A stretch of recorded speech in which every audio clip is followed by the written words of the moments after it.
MMRDA की जो JEE civil की जो एग्जाम थी उसमें एक बहुत ही चिंताजनक बात सामने आ रही है जो बहुत सारे सवाल खड़े करती है। जिस स्टूडेंट को एक बीएमसी की एग्जाम में 60 मार्क्स मिले, टीएमसी की एग्जाम में 80 मार्क्स मिले, उसको 10-12 दिन के अंदर बीएमसी में 200 में से 200 मार्क्स मिलते हैं, टॉपर बन जाते हैं वो। और ऐसा एक केस नहीं है, ऐसे कई सारे केस है यहाँ पर 70 मार्क्स मिले, यहाँ पर 9 मार्क्स मिले, लेकिन यहाँ पर 196 मार्क्स मिले। तो ऐसे कई सारे केसेस है जिसकी वजह से लगता है, कहीं ना कहीं डाउट आता है मन में कि ऐसे कैसे हो रहा है। जो स्टूडेंट्स पिछले एग्जाम्स में 10 दिन के पहले जो एग्जाम होती है उसमें पास भी नहीं हो पाते और MMRDA की एग्जाम में वो एकदम से टॉप कर जाते हैं। और ये पहली एक चीज नहीं है। दूसरी एक चीज जो है वो ये है कि 16 टॉपर में से 13 टॉपर्स एक ही सेंटर के।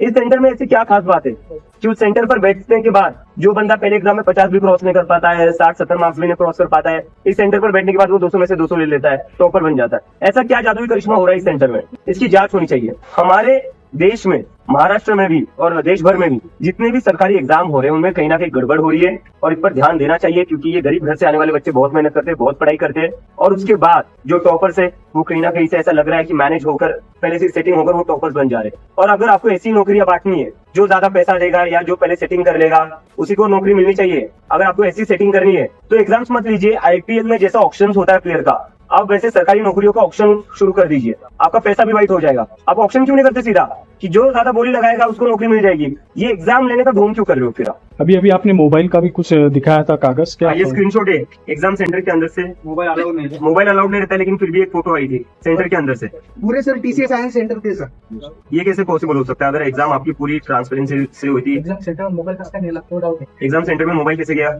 ये एस्पिरेंट्स पूछ रहे हैं। तो इसकी पूरी तरीके से जुडिशियल इंक्वायरी होनी चाहिए।